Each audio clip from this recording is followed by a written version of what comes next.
Hello বন্ধুরা, আমি একটি নতুন ভিডিও নিয়ে চলে আসলাম আপনাদের সামনে। এটা ছিল গাজরের হালুয়া। গাজরের হালুয়াটা কেমন দেখতে হয়েছে প্রথম থেকে শেষ পর্যন্ত আপনাদেরকে ভিডিওটা শেয়ার করলাম। আমার চ্যানেলে আপনারা যারা নতুন আছেন অবশ্যই তারা আমার চ্যানেলটা সাবস্ক্রাইব করবেন, ভিডিওটা ভালো লাগলে লাইক করবেন। তো দেখুন বন্ধুরা, গাজরের হালুয়া করতে প্রথমে আমি গাজরটা সুন্দর করে ধুয়ে নিয়েছিলাম। সেটা আপনাদেরকে দেখাতে ভুলে গেছিলাম, ক্লিপটা নিতে পারিনি, তার জন্য সরি। প্রথমে গাজরটাকে ধুয়ে সুন্দরভাবে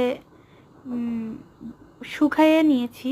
নেওয়ার পর ব্লেন্ড করেছি, করে ঘি দিয়ে এলাচ লবঙ্গ আর তেজপাতা দিয়ে ঘি দিয়েছিলাম। ঘি দিয়ে ধুয়ে নেওয়ার পরে ওই ঘি দিয়ে ভাজার শেষে দুধটা দিয়ে দিয়েছিলাম।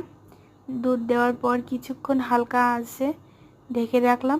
ঢেকে রাখার পর ওটাকে যেই ভাজা ভাজা হয়ে আসলো তখন চিনি দিয়ে দিয়েছি। দেখুন আপনারা, চিনি দেওয়ার পর কিছুটা জল বেরোলো, চিনি গলে গেল। গলার পরে তো একটু জল নরম হয়ে আসে, সেক্ষেত্রে আর কিছুক্ষণ আমি ঢাকনা দিয়ে ঢেকে মিডিয়াম আছে এরকম 10-15 মিনিটের মতো আবার শুকায়ে নিলাম। নেওয়ার পরে নামানোর আগে হালকা একটু ঘি দিয়ে জিনিসটা পরিবেশন করলাম। দেখতে কিন্তু অনেক সুন্দর লাগছে আর খুব সহজে, খুবই সহজ।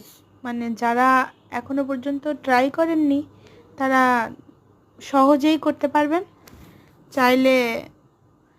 আর তার মধ্যে আমি একটু বলতে ভুলে গেছি, যেটা গুঁড়া দুধ, যেটা আপনারা দেখলেন, ওই গুঁড়া দুধটা আমি অ্যাড করছি।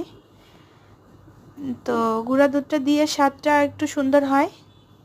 আপনারা চাইলে লিকুইড দুধ বেশি করে দিয়ে সুন্দরভাবে এটাকে পরিবেশন করতে পারেন। তো আমার এই শেষ লুকটা এটাই ছিল। আমার কিন্তু লুকটা অনেক সুন্দর লেগেছে। বাটিতে তুলে নিয়েছি, পরিবেশন করব। তাকে আমি খেতে দিয়ে দিয়েছি। সে বলে আমি ভাত খাই, এখন তো খাবো না। তো তার ভাইয়ের কাছে নিয়ে গেলাম। দেখেন, সে কিন্তু গরম, একেবারেই গরম। খেয়ে টেয়ে খুব সুন্দরভাবে একটা আমাকে রিভিউ দিল। আমার কিন্তু অনেক ভালো লাগছে। তো বন্ধুরা, আমার কথাগুলো ভালো লাগবে আপনারা অবশ্যই আমাকে ভালোবাসা দিবেন। আজকের মতো টাটা, বাই বাই।